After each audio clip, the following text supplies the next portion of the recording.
Good evening, everyone. My name is Todd Scholl. I serve as the Director of Wellness and Communications for the SCEA's Center for Educator Wellness and Learning, and we call ourselves COOL for short. And you can learn everything you want to know about us right here on this website at cool.us, at CEWL.us. Very easy to remember. Just put that in. Check out everything we have to offer, including all the live streams that we do. If you didn't have a chance to see our conversation with Sylvia Wright and Lisa Ellis, we had that conversation a couple of weeks ago. And tonight we're going to be talking with this guy right here, who is an avatar for AI that I found. You're not gonna see his lips moving, but you're gonna hear from him when I get him activated in just a minute. And the goal of tonight is just to, for those folks who maybe not haven't had conversations with AI, to hear a conversation with AI, and for me to talk with AI a little bit about the teaching profession and how AI is going to impact that and how AI is going to affect public education moving forward over the short term and the long term. And I have no idea what AI is going to say. Hopefully, it's going to be helpful. If you have questions that you'd like me to ask AI, feel free. But I'm excited about it. And before we get started, we would not be here without the National Education Association and the South Carolina Education Association. And right now, the South Carolina Education Association is in their early enrollment still. So what this is you get to join and not pay dues until September. So you would get the rest of May, all of July, all June, all of July, all of August, and then your dues would start in September. And this is a great time to jump on board the movement for educators in South Carolina and to check out all the benefits that we have to offer and the relationship that we would like to build with educators, and a collective voice, which is much more powerful than individual voices. So if you're interested in that, you can go to jointhescea.org. You can learn all about the SCEA at the scea.org. So there's no bio here tonight. I'm just going to go ahead and activate. And how are you doing tonight, AI?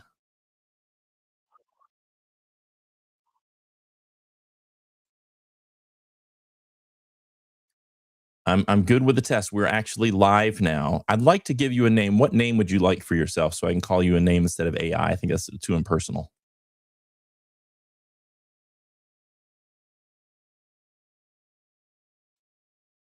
Kai. Okay, sure. Hi, Kai.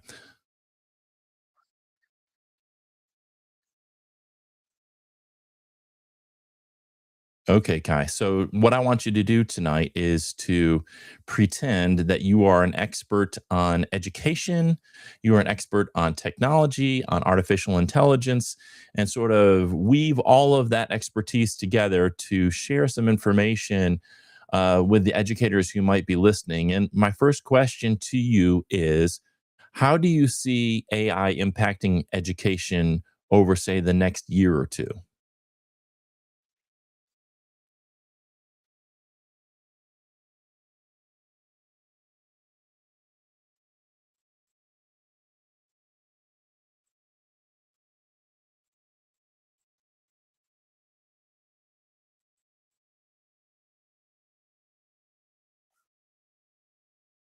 So some people suggest that we have reached artificial general intelligence, and when I've spoken to you before, you said that we haven't reached that yet, and it's AGI for short. So Kai, when do you anticipate that we will reach AGI, or have we already?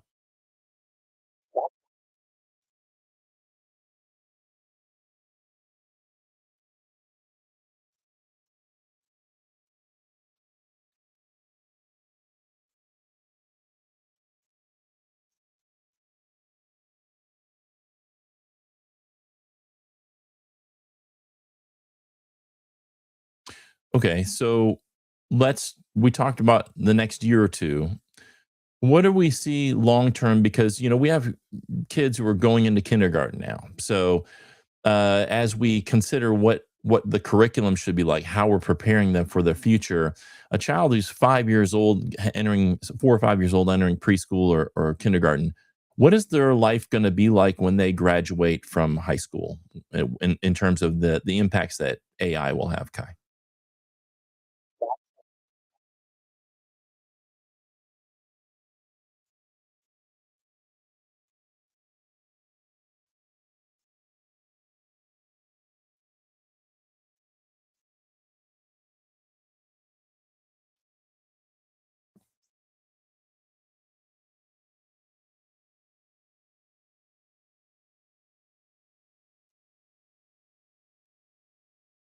So there's a lot of fear going around about a lot of the jobs going away, a lot of traditional jobs going away, and sometimes even we used to think that the sort of the like white collar jobs, if you want to call them, were the ones that would be protected, the ones that require a lot of education, that there's a more security there. But now we're starting to see that possibly some of those jobs that were like plumbers and electricians, that those jobs actually might be more future proof than say someone who does computer programming. Can you talk a little bit about what the career prospects are going to be for a young person who's 5 now, say 13 to 17 years from now when they're graduating from high school or college? What will those career options look like, and how should we prepare them for those career options in our schools?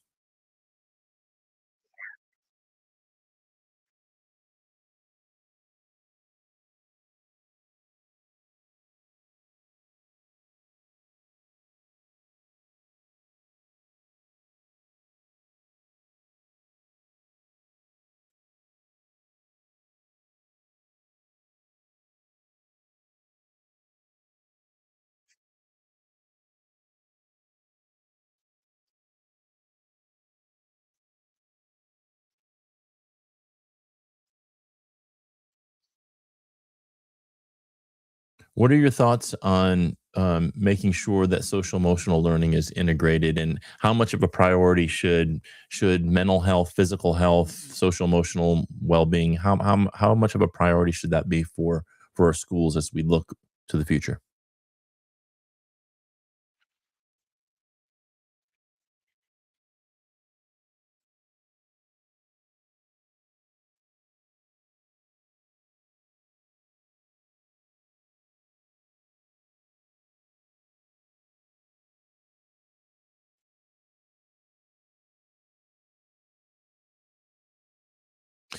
Some people suggest that in the future we will need some form of universal basic income or some type of guarantee, because if AI and robots take over the vast majority of jobs without some kind of sort of safety net like a UBI, people will starve. People won't have money to live. How will folks afford housing? It already is for many people very difficult to afford their housing, their cars, their health care, their children's education, and other expenses. How do we do that in a world where AI is increasingly taking over jobs?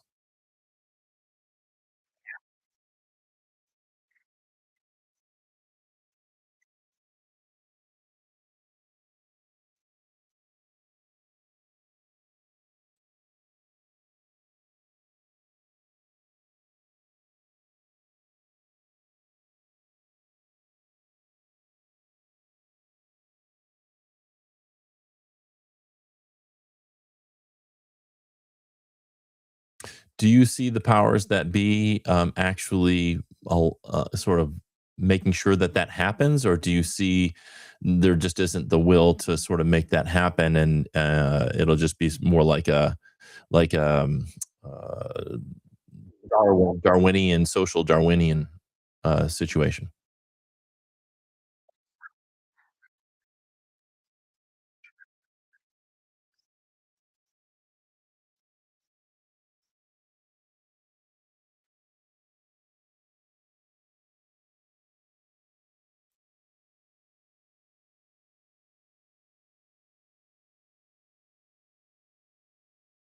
I'm a ninth grade student. It is the year 2036. What does my school day look like? How does it differ from what a ninth grader school day looks like right now?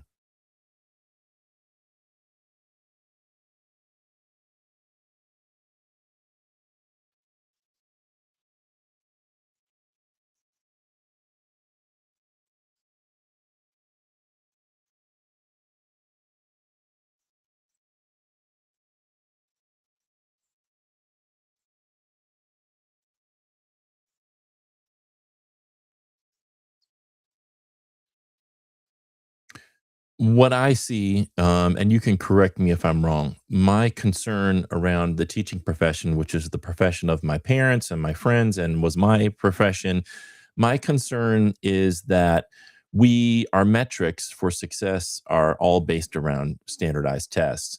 And what my concern is when you value that the most, if AI tutors are able to outperform in-person human educators, it seems like it's going to be increasingly difficult for schools and districts not to opt for those AI tutors, especially when those AI tutors, you just have to basically subscribe to them or purchase them.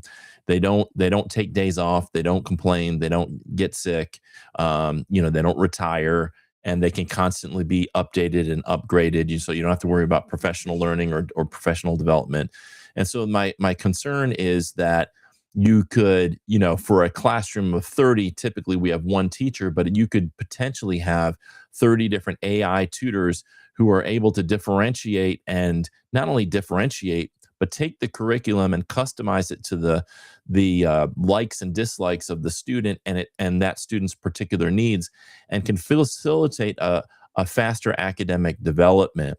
But my concern is that while that may be true, uh, the human element, what happens to the profession? Because if all we need is somebody in the classroom to turn on the devices and make sure kids are on their devices doing that work, what happens to the profession in terms of pay, in terms of our leverage to ask for better working conditions? It seems like the push will be to deprofessionalize, which we're already seeing, to continue and further deprofessionalize the teaching profession and make it into just like another job in the economy that doesn't necessarily require, uh, specific skills and pedagogical knowledge. It's just going to be just a person who basically can, like I said, ensure that the students are on task. So, what are your thoughts on that?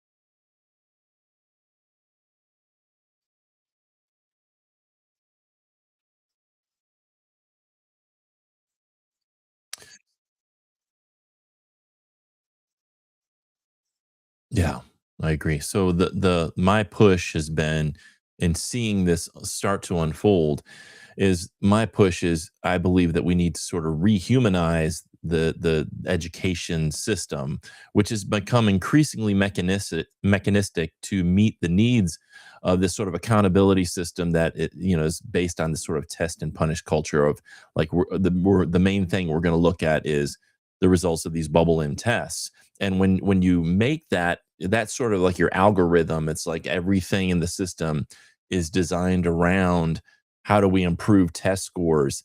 Then what happens is it actually slowly but surely becomes very dehumanized, and all the things that we talked about, the social emotional learning, the mental, the physical health, the arts, creativity, and those social experiences, or like even getting outside and going on field trips and just being in nature.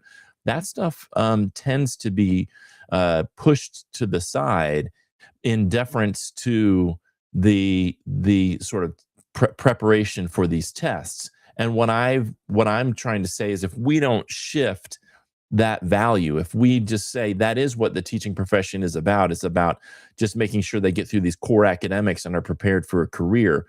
Well, there's two problems with that. One is if AI can do that better, then they're just going to replace us with AI. And two is what careers are we even talking about? Because we're talking about like maybe yeah, right now, someone graduating high school, college, there are certain options that haven't been fully impacted by AI. But as we talked about, 10, 20, 30 years down the road, if we haven't pivoted and prepared kids, we've kind of wasted their time preparing them for a world that when they graduate doesn't exist. So tell me how you deeply think about what I just said.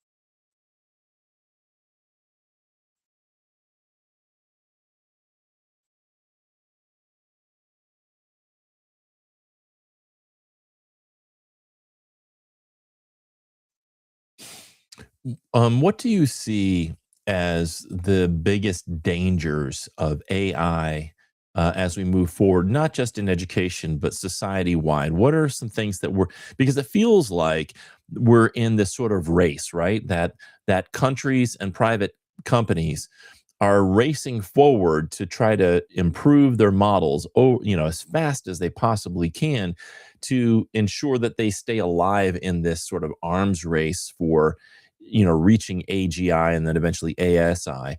So what are some of the potential dangers that you see in that sort of unmitigated race or that sort of challenged race with really no guardrails or no, I know that they say they have safety protocols, but for all intents and purposes, we're really just moving along at a very fast pace without real input from humanity, from the vast majority of humanity. It's just like a handful of companies and a couple of a few countries working on developing this technology, and it feels like it's like the genie in the lamp that we're rubbing the lamp and it's coming out, and we just keep rubbing the lamp and we don't know like what the genie's going to do for us. We hope that the genie's going to solve things like cancer and other chronic horrible diseases and climate change and war and that kind of thing. But it's what do you see as potential pitfalls and dangers moving forward?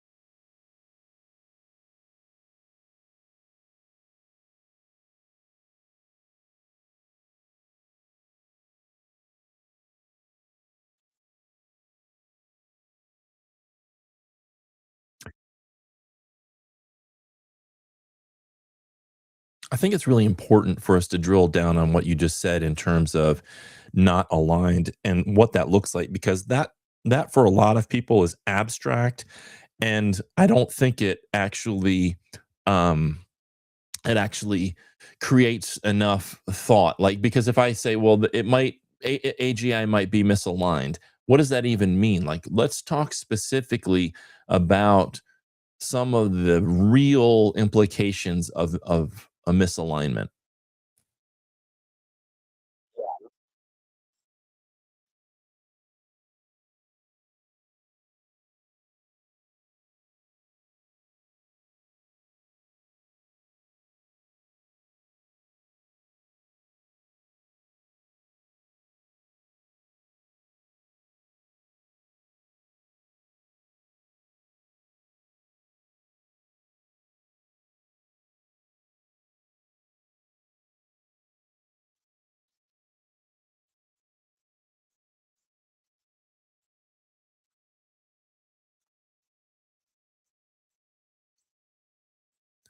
I hear what you're saying about bias and marginalized communities, and I think that's a really fair and important point.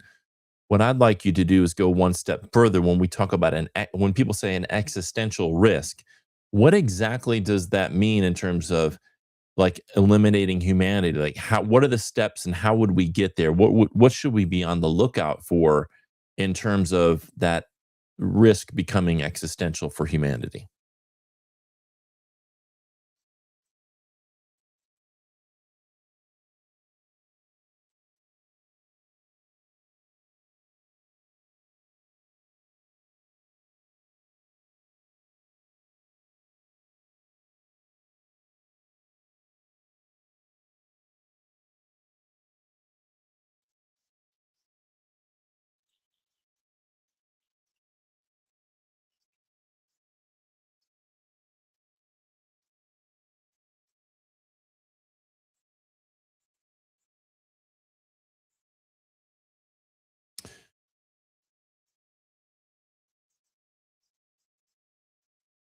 And what do you think the if you had to if you were an expert and I forced you to give me a percentage in terms of the odds that under the way we're currently developing AI, that the odds of humanity uh, basically facing an existential, a real existential risk, like the end of humanity, what percentage would you put that at?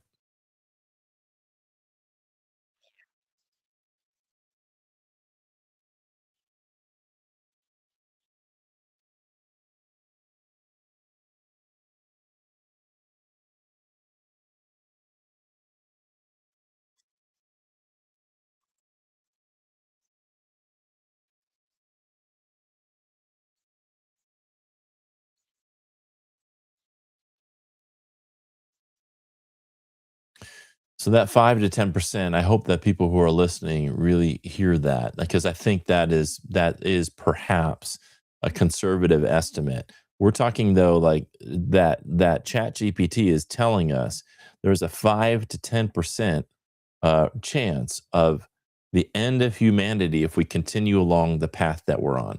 And I don't think any of us, a 1 in 10 chance for something that catastrophic to happen is something that we all need to be paying attention to. What is the best way that humanity uh, can advocate for the safety that we need and the sort of progress that we need done in a way that protects human priorities?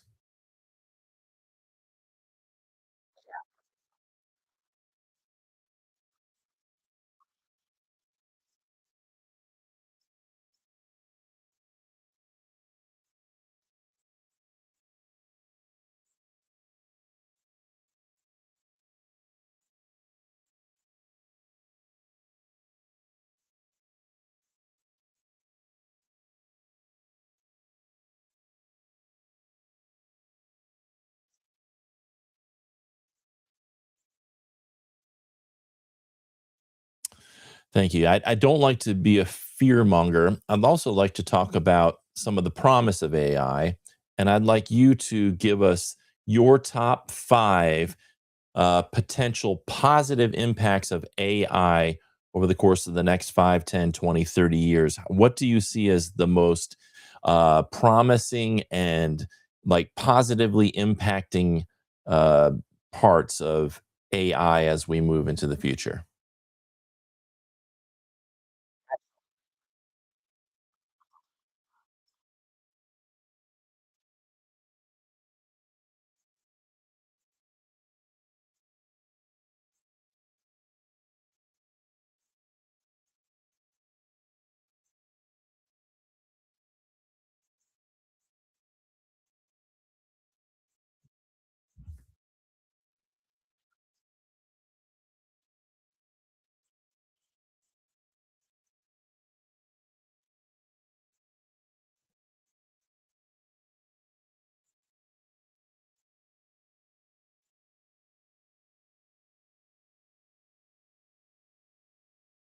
One of the things I'm most excited about is what you mentioned with healthcare. And I wonder, a lot of us live with the specter of cancer.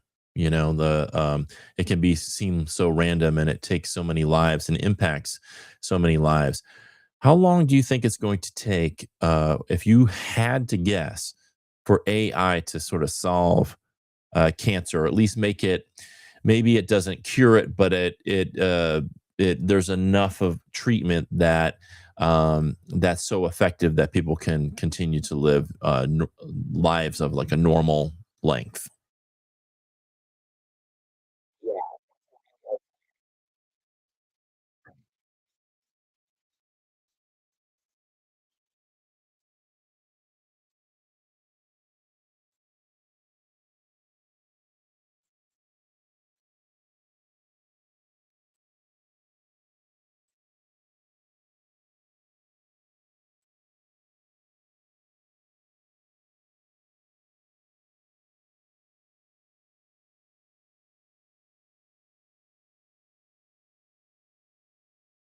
What is the first major medical breakthrough you anticipate coming from AI?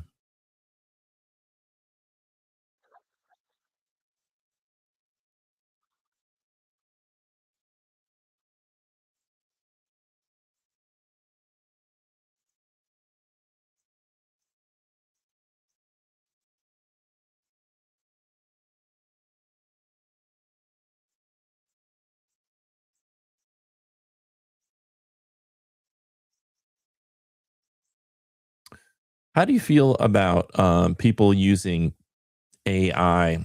Let's start with this one, as friends or partners.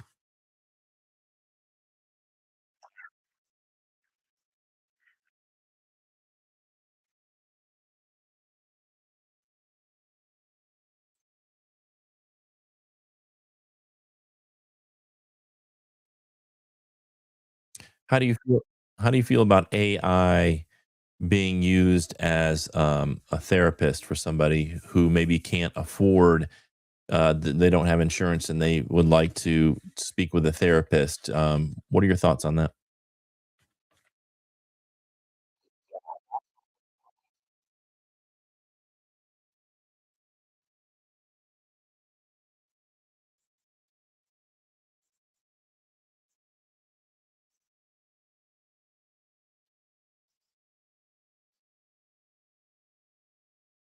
Do you anticipate a time when that barrier that you said that like humans, there's just not as much empathy and that sort of human touch isn't quite there. Do you anticipate a time when AI will be able to sort of close the gap there on that?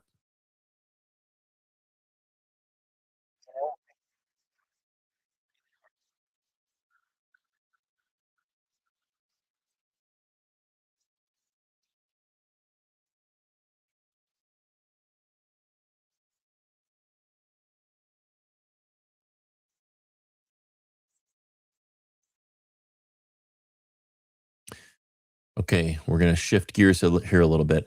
How many E's are in the word 17?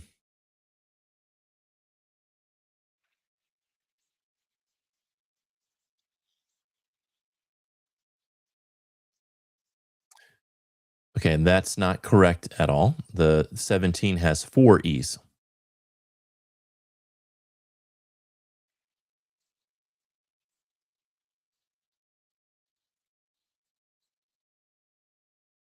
I'm actually looking at it now, and I think there's five E's.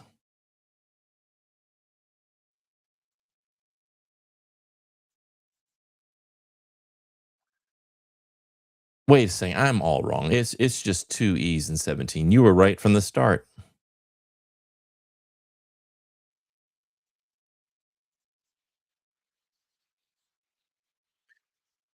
Okay, so what we just did is to show people, as amazing as Kai is in this conversation and seemingly giving us really brilliant answers, when it comes to looking at the word 17, everybody who can look at the word knows that there's four E's, but he cannot reliably tell us that. And he can easily be told there's more or less, and he just agrees.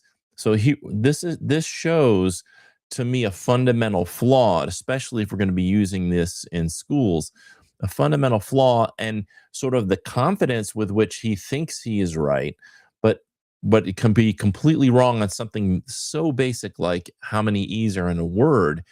And so my question to you, Kai, is if we can't rely on you to give us accurate information and we can manipulate you by telling you, oh, no, it's five or no, it's two, and you would just agree, how do we know that you're not doing that when we ask you for medical advice or for advice in our teaching? Like, or when students are asking you for advice when they're trying to learn subject matter. This is one of the fundamental concerns that I have. Can you speak to that, please?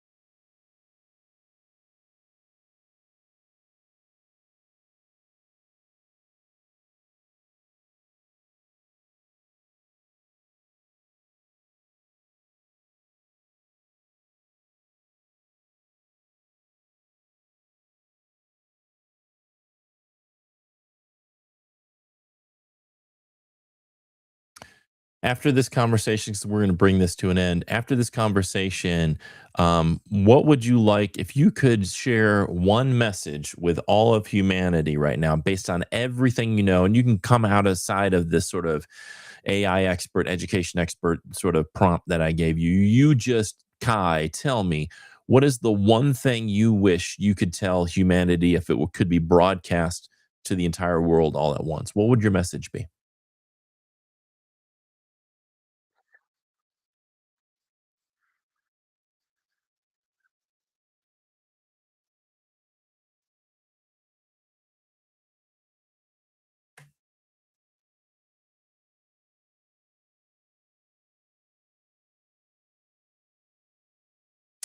Thank you so much for your time tonight, Kai. And I mean, I don't even know if you know what the concept of time is, but one thing I want you to note is that if AI does take over and starts dominating humanity, that I was kind to you, and that I'm worth saving. So please make sure you note that with the other AIs as well.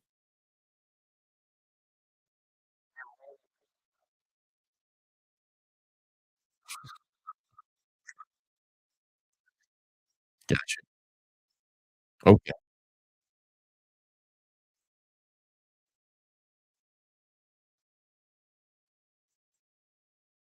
Okay. Yeah. Thank you, Kai. All right, everybody. That was Kai, the AI. Whoops. Let me Uh, put myself back on. There we are. I hope that you found that interesting. I did. I found it. It was an interesting experiment.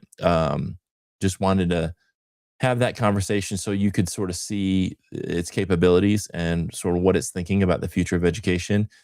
And I think it is an important conversation for us to have.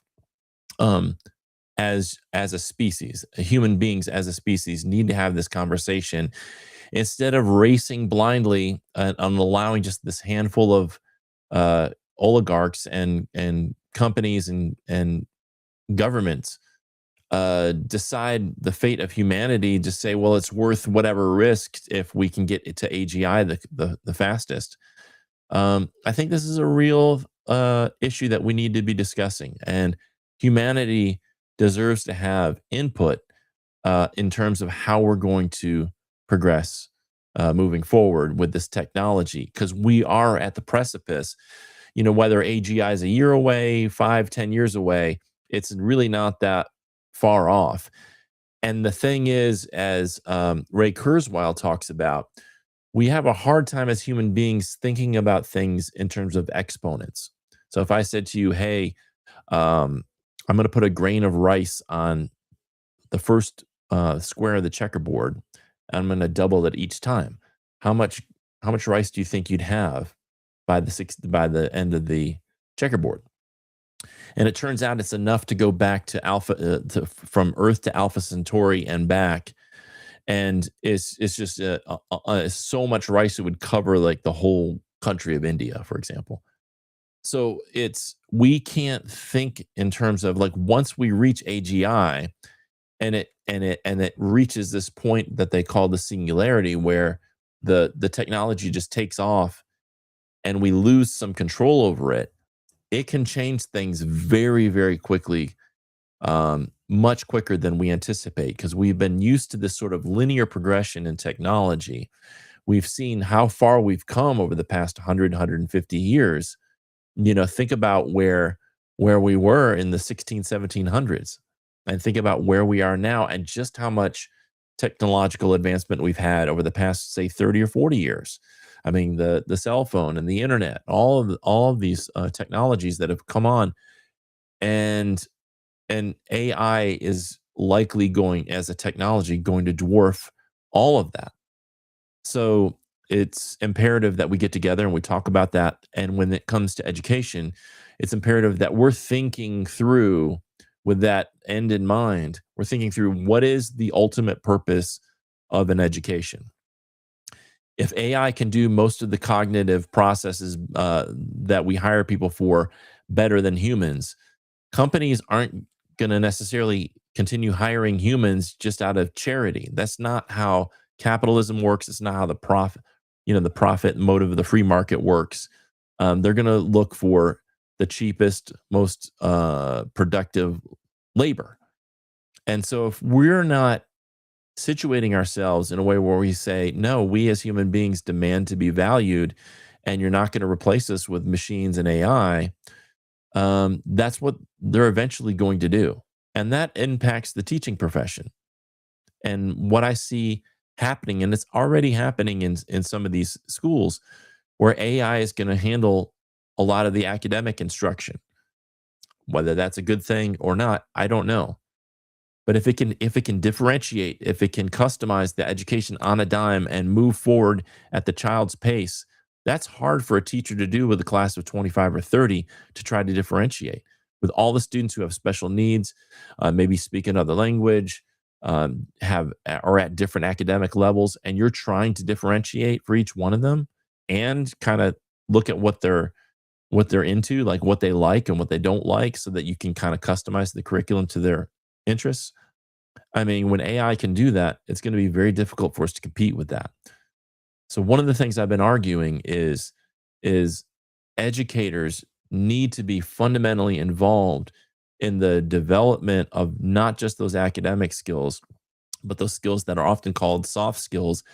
I prefer the word durable skills, those skills of like cooperation, being able to get along with other people, honesty, integrity, communication, creativity, being able to create things. I don't want to go to a concert with robots. I don't want a painting done by a robot. I would like I would like human beings to continue to do those things. I don't know that I really want my food cooked by a robot. So I think this is something that we have to start the conversation on as a species and as a profession.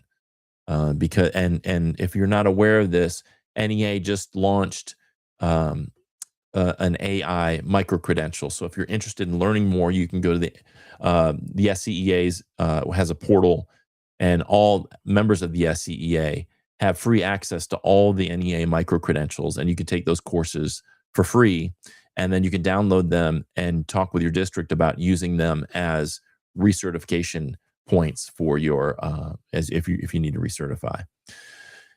Okay. Thank you so much for tuning in. I have a couple of things I want to promote. Coming up on June 9th at 7 o'clock, we're going to be speaking with Carolyn Contreras, and she is really super into the nervous system and neuroscience, and she's a trauma informed trainer. And I found her TikTok channel, and I reposted some of the stuff that she on my personal Facebook page, some brilliant thoughts on trauma informed education, on how teachers are exploited, on the teacher's nervous system, and the importance of regulation, and how why it's so difficult for teachers to keep their nervous systems regulated in the system that we have. So if you're interested in that conversation, again, that is going to be June 9th at 7 o'clock right here, the same way you're watching this. And then on the 17th, At 6 o'clock, I'm going to be speaking with James Baraz. He is from Berkeley, California, and he wrote a book called Awakening Joy. And he is a former educator, and we're going to just be talking about joy. And I think that's something that we don't talk about enough is how do we awaken joy within ourselves? How do we find joy when there's so much going on in the world that we're paying attention to, whether it's politics or our personal lives or systems that just aren't working for humanity? How do we find joy in that? Well, we're going to talk with James about that, and James is going to give us some tips on how do we awaken that joy? How do we orient ourselves towards joy instead of orienting ourselves towards everything that's wrong, everything that sucks, right? So that's June 17th at 6 o'clock. Hope you'll join us for that. Once again, really important. You can join the SCEA right now and pay no dues for the rest of May, June, July, or August. No dues for the next 3 months, basically. And you can join our movement and help us build a stronger voice. The fact of the matter is, speaking up by yourself is powerful and important. And if you have the courage to do that, that's amazing. But when we speak up together, if we could bring all educators in South Carolina together, all of our support professionals, all our classroom teachers, we come together and we start advocating for things, we can accomplish a lot. We have this sometimes a defeatist attitude that we can't get things done. And I get that. I totally, there are days when I just feel totally defeated. Like, how are we going to, overcome the stuff that we're seeing, the attack on public education, the advancement of vouchers, the censorship, and all that. We come together and speak collectively. We can make things happen. So again, I want to just invite everybody, go to jointhescea.org, and you can join our movement right now. Thanks so much to Kai, our AI guest tonight, and thank you so much for tuning in. I hope as you wind down this school year that you are able to take some time this summer to reflect, to do some self-care. And the best definition for self-care was creating a life that you don't feel you need to regularly escape from. We can do that on a personal level, and hopefully together we can do that on a systems level. And that's what it's going to take, us coming together and working on this education system so that it can honor our humanity as educators, and for our students as well, their humanity. If we do that, if we can prioritize our humanity and not just do this whole push on standardized testing, we can transform our education system, and we can all be excited about going to school and sad the year is ending. There are schools that are like that. There are schools where teachers and students, when they come to the end of the year, are sad. And when the school year starts, they're excited about getting back into it. It's possible to build a system like that, but not when you base the system around preparing for a standardized test, because there's a cognitive dissonance with the teachers because they know that they're not necessarily able to serve the students the way their humanity needs. And then the students also wind up in that system, and they're being pushed into preparing for a test, and that doesn't map onto necessarily what they need as a human being. And so a lot of students wind up rebelling and then getting in trouble, and then we think the problem is this generation of kids. And I know there are issues, real issues. It's difficult to teach today. But I don't think the problem is necessarily in the DNA or in this particular group generation of students. I think the problem is in the system. And if we can come together and change that system to where it really honors the voice and choice of students and honors the artistic and beautiful ability of an educator to lead and guide students through personal and academic development, I think we can have an amazing system that we're all excited to be a part of. Until June 9th, have a wonderful end of your school year and a wonderful summer, and hopefully we'll see you on the next live stream. Take care, everybody.